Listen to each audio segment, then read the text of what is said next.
Hello दोस्तों, कैसे हैं आप सभी। तारीख हो चुकी है आज 16 जनवरी 2021, दिन शनिवार। और बात करते हैं आज के मुख्य समाचार और टुडे ब्रेकिंग न्यूज के इस अपडेट वीडियो में। जानते हैं फटाफट से देश भर की तमाम बड़ी खबरों को। तो आइए, स्वागत है आप सभी का DLS न्यूज पर एक बार फिर से। और आज की खबरों में जानेंगे अपन दोस्तों, सरकार की तरफ से एक नई स्कीम का ऐलान किया गया, सभी देशवासियों के लिए बड़ी ही अच्छी राहत की बात है। इसके अलावा कार, मोटरसाइकिल, बाइक, गाड़ी वगैरह अगर आप चलाते हैं तो भी आपके लिए एक नया नियम निकल कर आ रहा। राम मंदिर को लेकर भी खबर है और आज के मौसम समाचार भी जानेंगे। किन राज्यों में बारिश की चेतावनी है, कहां पर शीतलहर, कोहरा छाए रहने की चेतावनी आ रही है मौसम विभाग की तरफ से। इसके अलावा माताओं बहनों के लिए, खास करके गर्भवती महिलाओं के लिए सरकार का एक नया अपडेट भी आ रहा। क्या है आखिर, आइए फटाफट से जानते हैं एक एक करके आज की तमाम 50 बड़ी ही महत्वपूर्ण काम की खबरों को इस वीडियो में देखेंगे। तो बिल्कुल ध्यान से बने रहेगा मेरे साथ और एकदम पूरा लास्ट तक देखते रहिएगा। सबसे पहले बात करते हैं पहली खबर में। तो दोस्तों, कल ही भारत के रक्षा मंत्री राजनाथ सिंह की तरफ से बिना ड्राइवर के मेट्रो चलने का उद्घाटन किया है। जी हां, रक्षा मंत्री राजनाथ सिंह ने शुक्रवार को देश की पहली स्वदेश निर्मित चालक रहित मेट्रो कार का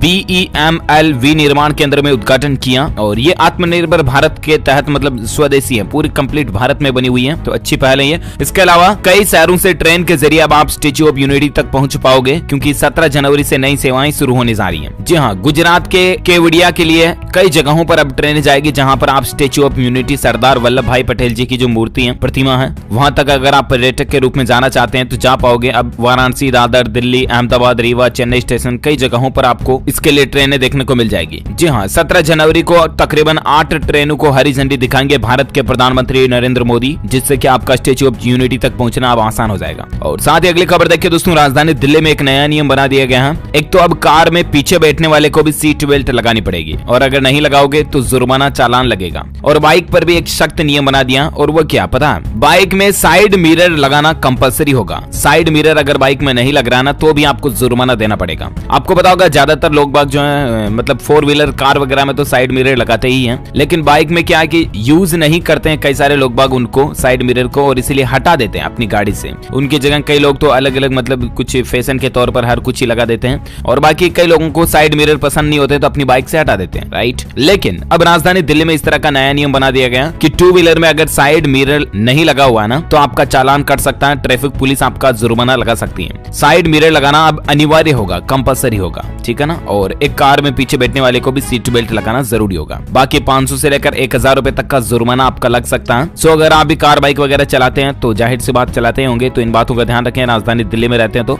बाकी देखिए दोस्तों, केरल सरकार की भी एक बड़ी घोषणा है। 8 लाख नौकरियों के साथ सबको लोन और लैपटॉप देने का वादा किया जा रहा है। देखिए जरा, केरल सरकार के वित्त मंत्री TM थॉमस ने इस कार्यकाल का आखिरी बजट विधानसभा में पेश किया, और यह इस LDF सरकार का आखिरी बजट भी है। इस दौरान उन्होंने केरल में 8 लाख नौकरियों की घोषणा की। हालांकि ये नौकरियां किस तरह से दी जाएगी इसका जवाब कौशल विकास से जोड़कर दिया गया। और बाकी दोस्तों, सबको लैपटॉप और सबको रोजगार देने का केरल सरकार ने वादा किया। केरल विधानसभा में बजट भाषण के दौरान उन्होंने कहा कि स्वास्थ्य क्षेत्र में कुल 4000 नए पदों पर भर्ती होगी। कौशल अभियान के तहत 50 लाख युवाओं के हुनर को बढ़ाया जाएगा, और इसके लिए युवाओं के कौशल विकास पर जोर दिया जाएगा। इसके अलावा Kerala infrastructure investment fund board के द्वारा 15,000 करोड़ रुपए की अतिरिक्त परियोजनाएं भी शुरू करने की योजना बना रही है। तो ये वाकई में केरल राज्य की अच्छी पहल है। नए बजट में केरल में कई सारी नई घोषणाएं भी की गई हैं, कुछ चुनावी तौर तरीके भी हो सकते हैं इनमें। खैर, अपन बात करें अगली खबर में दोस्तों, तो राम मंदिर निर्माण का काम शुरू हो चुका और इसके लिए चंदा अभियान भी शुरू हो चुका है। यानी कि राम मंदिर निर्माण के लिए अगर आप अपनी इच्छा अनुसार दान देना चाहते हो ना, तो चंदा इकट्ठा करने का अभियान शुरू हो चुका है। और देखिए, भारत के राष्ट्रपति रामनाथ कोविंद जी ने 5 लाख रुपए डोनेट किए राम मंदिर निर्माण के लिए। और इसके अलावा अभिनेत्री प्रणीता सुभाष ने भी राम मंदिर निर्माण के लिए 1 लाख रुपए डोनेशन दिया और लोगों से भी अपील की है। और ऐसे में दोस्तों, आपकी भी जितनी श्रद्धा है, आपकी मतलब भावना, परिस्थिति है, उसके अकॉर्डिंग आप भी चाहे तो डोनेशन कर सकते हैं। चाहे दोस्तों 5 रुपए, 10 रुपए का भी दान चाहो तो अभी आप कर सकते हैं। 100 रुपए, जितनी आपकी इच्छा है, जितनी आपकी श्रद्धा है, 1 रुपए तक का भी आप दान कर सकते हो। एक बार मतलब सोचिए दोस्तों, इमेजिन कीजिए, भारत की जनसंख्या कितनी है? 130 करोड़।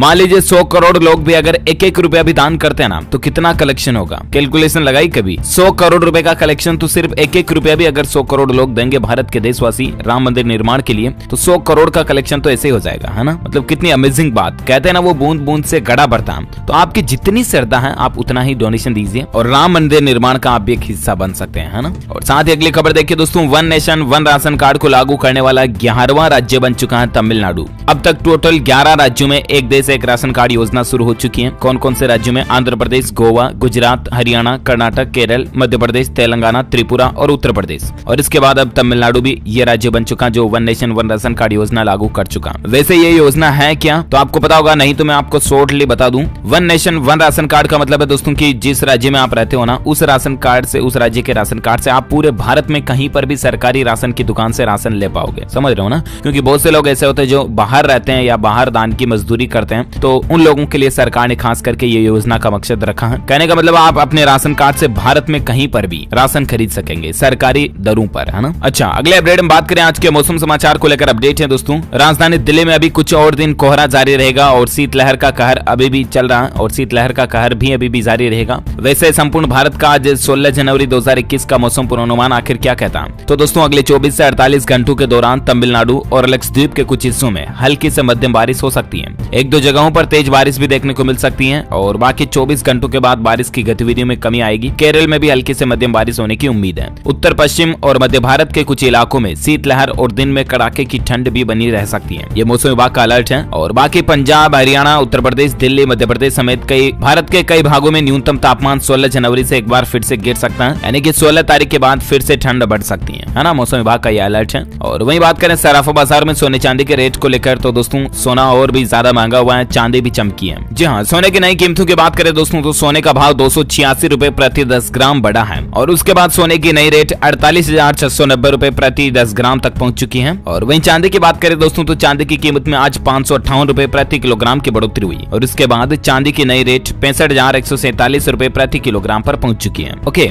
अब नजर डालते दोस्तों देश में कोरोना वायरस से संबंधित क्या कुछ अपडेट और चर्चाएं चल रही हैं। तो आपको पता होगा आज 16 तारीख से ही भारत में कोरोना के खिलाफ विश्व का सबसे बड़ा टीकाकरण अभियान भारत में आज से शुरू होने जा रहा। प्रधानमंत्री नरेंद्र मोदी खुद इस अभियान का उद्घाटन करेंगे आज 16 जनवरी को। दुनिया का सबसे बड़ा वैक्सीनेशन प्रोग्राम होगा ये। और सबसे अच्छी बात है दोस्तों, इस प्रोग्राम के लिए हेल्पलाइन नंबर भी जारी हो चुका है। अगर वैक्सीन और कोरोना महामारी से संबंधित कोई भी सहायता आप जानकारी पाना चाहते हैं तो इसके लिए हेल्पलाइन नंबर है 1075। इस नंबर पर कॉल करके आप सारी जानकारी ले सकते हैं। 24/7 कभी भी आप कॉल कर सकते हैं। और बाकी दोस्तों आज भारत के प्रधानमंत्री नरेंद्र मोदी कोविन ऐप भी लॉन्च करेंगे। इस ऐप पर रजिस्ट्रेशन करना जरूरी होगा। मीडिया रिपोर्ट्स के मुताबिक आपको वैक्सीन लगवाने के लिए इस एप्लीकेशन पर रजिस्टर करना जरूरी होगा। हालांकि सरकार की तरफ से ऑफिशियली ये ऐप जब लॉन्च की जाएगी तब मैं आपको और बता दूंगा। बाकी दोस्तों मैं भी आज ही इस वैक्सीनेशन प्रोग्राम के साथ में कोविन ऐप भी लॉन्च हो सकती है। और इसके अलावा कोरोना को लेकर एक और खबर ये दोस्तों की पूरे विश्व को वैक्सीन देगा भारत दिसंबर 2021 तक, यानी कि इसी साल में देश में 8 नई कोरोना वैक्सीन तैयार होने जा रही है। तो ये भी भारत के लिए अच्छी बात है दोस्तों,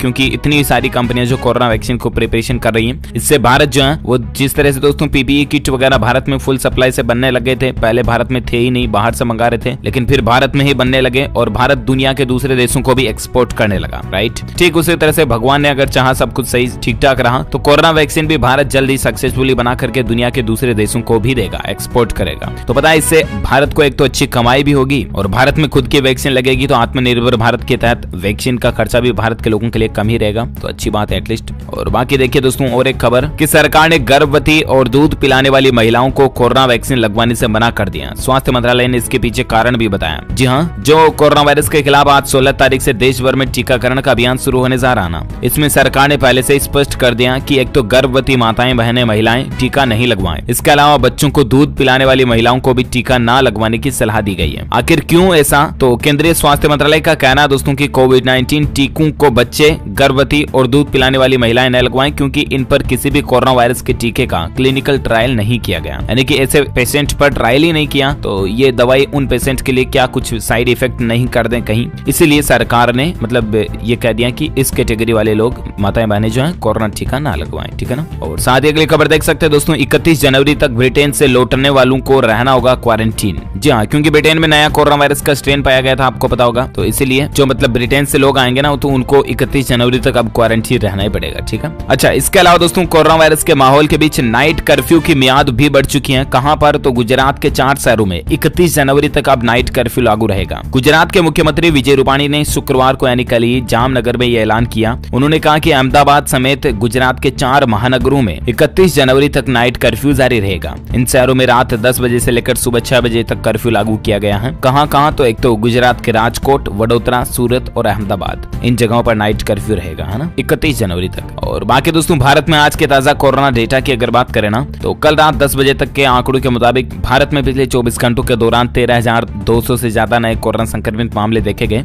और उसके बाद कुल संक्रमित केस की संख्या 1,05,41,000 से भी ज्यादा हो चुकी है, जिसमें से 2,09,000 एक्टिव केस हैं यानी कि सक्रिय हैं जिनका अभी इलाज चल रहा है, जबकि 1,01,75,000 से भी ज्यादा मरीज रिकवर्ड हो चुके हैं, ठीक हो चुके हैं। वहीं दोस्तों इस वायरस के कारण भारत में मरने वालों की कुल संख्या का आंकड़ा 1,52,000 से भी ज्यादा पहुंच चुका है, जो कि बहुत ही दुख की बात है। वाकई में 1,52,000, 1.5 लाख से भी ज्यादा लोग भारत में कोरोना से मर चुके हैं, जान जा चुकी है ना। सो प्लीज आप भी दोस्तों सावधान रहें, बी केयरफुल और प्लीज कोरोना के जो प्रोटोकॉल्स हैं उनको फॉलो करते रहें, मास्क लगाएं, सैनिटाइजर का यूज करें और सोशल डिस्टेंसिंग वगैरह अभी भी बनाए रखें, लापरवाही ना करें, ठीक है ना। और साथ ही अगली खबर हम बात करें दोस्तों किसान आंदोलन को लेकर क्या कुछ अपडेट और चर्चाएं चल रही हैं। तो आपको पता होगा कल ही किसान भाई लोग और सरकार के बीच एक बार फिर से मीटिंग हुई। ये 9वीं मीटिंग थी, कल जो बातचीत हुई वो 9वीं बार वार्ता हुई, लेकिन वो भी बेनतीजा रही। और कल जो किसानों और सरकार के बीच बैठक हुई उसमें कोई भी निर्णय नहीं निकला। हाल ही में आपको पता होगा सुप्रीम कोर्ट ने किसान आंदोलन को लेकर सरकार को फटकार भी लगाई और सरकार से ये भी कहा कि अगर सरकार कृषि कानूनों को नहीं हटाती है तो सुप्रीम कोर्ट हटा देगा। ये भी उच्च न्यायालय का कहना रहा और उच्च न्यायालय ने अस्थायी रूप से यहाँ तक कि कृषि कानूनों पर रोक भी लगा दी, राइट। और अब उसके बाद सरकार और किसानों के बीच बैठक भी हुई, लेकिन कोई भी निर्णय नहीं निकल पाया। अब अगली बैठक जो है 10वीं बैठक वो होगी 19 जनवरी को 12 बजे फिर से मीटिंग होगी किसानों और सरकार के बीच। तो देखते हैं आगे और क्या क्या अपडेट देखने को मिलते हैं, मैं आपको बताता रहूंगा। फिलहाल अगली खबर देखिए दोस्तों, राजधानी दिल्ली में सरकार की एक अनूठी पहल है। इन बच्चों को फ्री में मिलेगी स्ट्रीट थिएटर और परफॉर्मिंग आर्ट्स की ट्रेनिंग। जी हाँ, राष्ट्रीय राजधानी दिल्ली के डिप्टी सीएम मनोज सिसोदिया ने शुक्रवार को स्ट्रीट थिएटर और परफॉर्मिंग आर्ट्स फेलोशिप कार्यक्रम का शुभारंभ किया और देश में पहली बार 450 कलाकारों के साथ सांस्कृतिक प्रस्तुति की एक अनोखी योजना दिल्ली में शुरू हुई है। सिसोदिया का कहना दोस्तों कि कलाकार 10-10 की टीम में हर सप्ताह दिल्ली के विभिन्न सार्वजनिक स्थलों पर कला का प्रदर्शन करेंगे और प्रत्येक टीम में अलग अलग कला के रूप में कलाकार शामिल होने के कारण हर एक का प्रदर्शन बेहद अनूठा आपको देखने को मिलेगा। और इसके साथ ही दिल्ली सरकार इन स्टूडेंट्स को फ्री में ट्रेनिंग भी देगी, तो इसकी भी जानकारी आप देख सकते हैं। चलिए साथ ही अगली खबर दोस्तों, अब प्रदूषण जांच केंद्र से रोजगार पा सकेंगे यूपी के 10वीं पास, इन नियम व शर्तों का होगा पालन। जी हाँ, अभी तक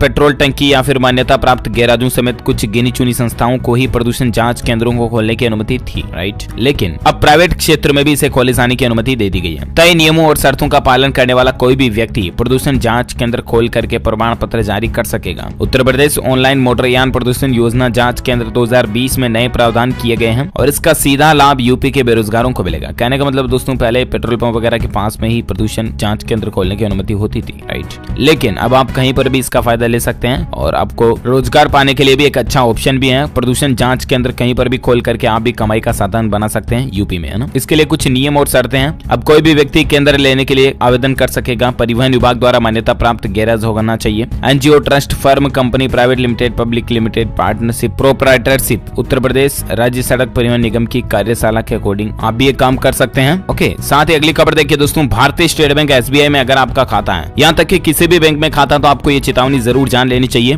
कि केवाईसी सत्यापन के लिए अगर आपको भी कॉल आता है तो सावधान हो जाएं। साइबर ठग आपका खाता खाली कर सकते हैं। दरअसल आजकल लोगों को ऐसे कई सारे कॉल आ रहे हैं कि केवाईसी अपडेट कर लें आप अपने खाते की, तो जरा सावधान हो जाए, अलर्ट जाएं, क्योंकि ऐसा फ्रॉड कॉल आ सकता है। क्योंकि बैंक वाले कभी भी आपको फोन पर केवाईसी अपडेट करने के लिए नहीं कहते हैं, समझ रहे हो ना। ध्यान रहें, क्योंकि बहुत से आगे से कॉल करते हैं फ्रॉड लोग और आपको बोलते हैं कि आपकी केवाईसी अपडेट करनी है, अदरवाइज आपका खाता बंद हो जाएगा। पहले तो आपको बोलेंगे आपके आधार कार्ड डिटेल दो, फिर कहेंगे आपके खाता नंबर बताओ, खाते की डिटेल दो और आपका एटीएम कार्ड और ओटीपी पिन सीवीवी मांग लिया ना, बातों में फ्लो में, तो समझ लो लग गई आपकी पूरी, क्योंकि आपका पूरा खाता खाली हो सकता है। कई सारे ऐसे केसेस देखे गए हैं। कई जगहों पर दोस्तों पढ़े लिखे आदमियों को मतलब लपेटे में ले लेते हैं। कई जगहों पर हालात ये हैं कि मतलब जो टीचर लोग हो गए, पुलिस कर्मचारी हो गए, इनको भी चपेट में ले लेते हैं, ये फोन पर है। तो ऐसे में आप भी सावधान रहें, क्योंकि एक आम आदमी तो आसानी से इनकी बातों से फंस सकता है। और कई लोग तो क्या करते हैं पता है, फ्रॉड करने वाले सामने रखते हैं एक बंदी रखते हैं, और जैसे कस्टमर केयर की लड़कियां होती है ना, तो आपको कुल मिलाकर के बातों में बहला फुसला करके आपसे इंपोर्टेंट जानकारियां लेने की कोशिश रहती है उनकी। सो प्लीज आप सावधान रहें, मेरे कहने का मतलब यही है।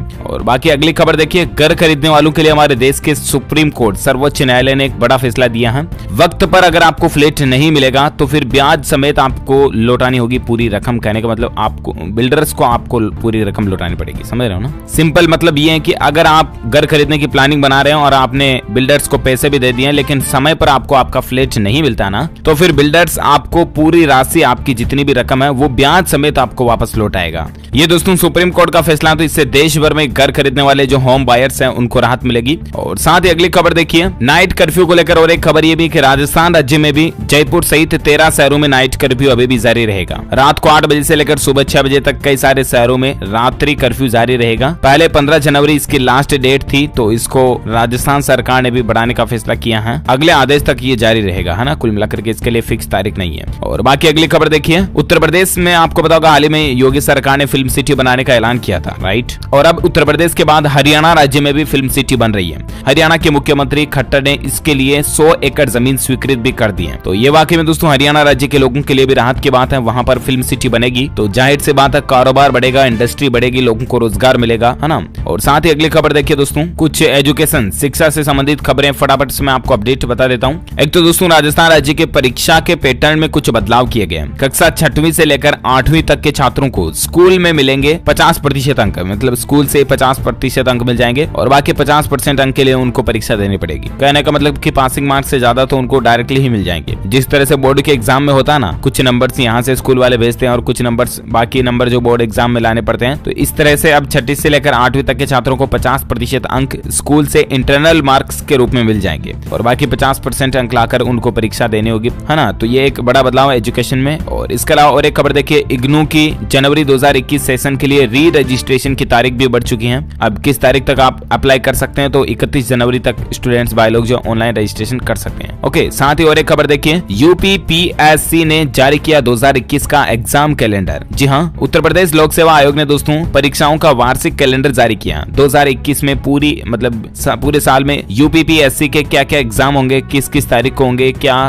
मतलब एडमिशन कार्ड मिलेंगे, क्या एग्जाम डेट रहेगी, कब रजिस्ट्रेशन फॉर्म आएंगे वगैरह वगैरह। ये सारी जानकारी आपको यूपीपीएससी की एग्जाम शेड्यूल में देखने को मिल जाएगी। तो ऑफिशियल पोर्टल पर जाकर के आप चेक कर लीजिएगा, जारी हो चुका है ये कैलेंडर। ओके, साथ ही अगली खबर देखिए दोस्तों, 1 फरवरी से खुलेगी Jawaharlal Nehru university. PhD, MSc, MCA के 4th ईयर के छात्रों को भी एंट्री मिल जाएगी यहाँ पर। जवाहरलाल नेहरू यूनिवर्सिटी, है ना, ये कब से वापस खुलने जा रही है? 1 फरवरी से। ओके, साथ ही और एक अपडेट देखिए एजुकेशन को लेकर कि एनईईटी नीट पीजी एग्जाम 2021 को लेकर अपडेट है दोस्तों। नेशनल बोर्ड ऑफ एग्जामिनेशन ने घोषणा कर दी है 18 अप्रैल को नीट की पीजी परीक्षा होगी, है ना। National eligibility cum entrance test की एग्जाम की घोषणा हो चुकी है। यह परीक्षा 18 अप्रैल को पूरे देश भर में ऑनलाइन माध्यम से कराई जाएगी। तो ये नीट एग्जाम को लेकर ऑफिशियल नोटिफिकेशन भी आप यहाँ देख सकते हैं। और साथ ही अगली खबर दोस्तों, हिमाचल प्रदेश के स्कूल रीओपनिंग को लेकर भी खबर है। हिमाचल प्रदेश में 1 अप्रैल से फिर से स्कूल खुलने जा रहे हैं। जी हाँ, हिमाचल प्रदेश राज्य सरकार ने राज्य में 1 फरवरी से स्कूलों को फिर से खोलने का फैसला किया है। हालांकि यहाँ पर भी 50% स्टूडेंट्स के बैठने की अनुमति होगी और बाकी दूसरे सारे जितने भी कोविड प्रोटोकॉल्स हैं वो तो फॉलो होंगे ही। और बाकी अगर आप एक माता पिता आपके बच्चे स्कूल जाते हैं आजकल, तो प्लीज उन्हें सावधानी से और उनको कुछ प्यार मोहब्बत से ऐसे टिप्स बताएं जिनको कि वो फॉलो कर सके स्कूल में, ताकि दोस्तों आप, आपके बच्चे आपका परिवार हमेशा स्वस्थ रहें, कोरोना से दूर रहें। यही हमारी दुआ है आपके लिए। और बाकी आप मुझे नीचे कमेंट करके जरूर बताना दोस्तों कि आपके राज्य में आजकल कोरोना वायरस के आंकड़े क्या कुछ चल रहे हैं, है ना, कमेंट में बताइएगा। और बाकी इस वीडियो को लाइक करना, शेयर भी करना अपने दोस्तों के साथ फेसबुक और व्हाट्सएप पर। और अगर आप DLS न्यूज चैनल पर पहली बार आए हैं ना, तो फिर चैनल को सब्सक्राइब करके बेल आइकन जरूर दबा दीजिएगा, ताकि आपको रोजाना के ताजा अपडेट्स तो तुरंत आपके मोबाइल पर मिलते ही रहेंगे, ठीक है ना। और बाकी अगली खबर देखिए दोस्तों, इंडियन रेलवे को लेकर अपडेट है। IRCTC के 4 करोड़ यूजर्स के लिए बड़ी खबर है। आपके सभी सवालों का जवाब आपको तुरंत मिल जाएगा। दरअसल अगर आप भी रेलवे यात्रा अक्सर करते रहते हैं और आपके मन में अगर रेल के कोई सवाल है रेलवे से संबंधित, जैसे कि कौन सी ट्रेन कब आती है, क्या कुछ आपका स्टेशन क्या रहेगा वगैरह वगैरह, तो IRCTC ने वेबसाइट और एप्लीकेशन दोनों पर एक चैट बोर्ड का ऑप्शन बनाया, ठीक है ना, जिसमें पैसेंजर किसी भी तरह का सवाल टाइप कर सकते हैं। अगर टाइप नहीं कर आप सवाल पूछना चाहते हैं तो भी आप पूछ सकते हैं। और इसके लिए एक हेल्पलाइन नंबर भी है, पैसेंजर जो है 139, इस नंबर पर SMS वगैरह भी कर सकते हैं। तो इस तरह से दोस्तों रेलवे से संबंधित कुछ इंपोर्टेंट जानकारियां आपको आसानी से घर बैठे मिल जाएगी। और बाकी अगली खबर देखिए, अब मोबाइल फोन की तरह आप ऑनलाइन कार वगैरह भी खरीद सकते हैं, क्योंकि मारुति सुजुकी कंपनी ने स्मार्ट फाइनेंस स्कीम शुरू की है और इसके तहत ऑनलाइन ही आप कारें की बुकिंग वगैरह और परचेसिंग कर पाओगे। आपको शोरूम जाने की भी जरूरत नहीं है। भारत देश के तकरीबन 30 से भी ज्यादा शहरों में ग्राहक और अब मारुति सुजुकी की कारों का आप ऑनलाइन ही खरीद सकते हैं। और बाकी दोस्तों बस आज के वीडियो में इतना ही। आज दिन भर की तमाम बड़ी खबरें, हेडलाइंस, न्यूज का अपडेट, उम्मीद आपको जानने मिला होगा। आप मुझे कमेंट करके बताएगा कि आपके राज्य में भी कोरोना के मामले कितने चल रहे हैं। और बाकी इस वीडियो को लाइक करना, शेयर भी करना अपने दोस्तों के साथ फेसबुक और व्हाट्सएप पर, है ना। और अगर आप DLS न्यूज चैनल पर, वो सब्सक्राइब वाला मैंने बोल दिया, खैर आप सब्सक्राइब कर दीजिए इस नीचे लाल बटन को दबाकर, और पास में घंटी का आइकन बन के आएगा उसको भी दबा देना, ताकि आप कोई भी काम की खबर कभी मिस नहीं कर पाओगे, है ना। और वीडियो को लाइक शेयर जरूर कर देना। Okay, thank you, take care, good bye, जय हिंद, जय भारत, वंदे मातरम।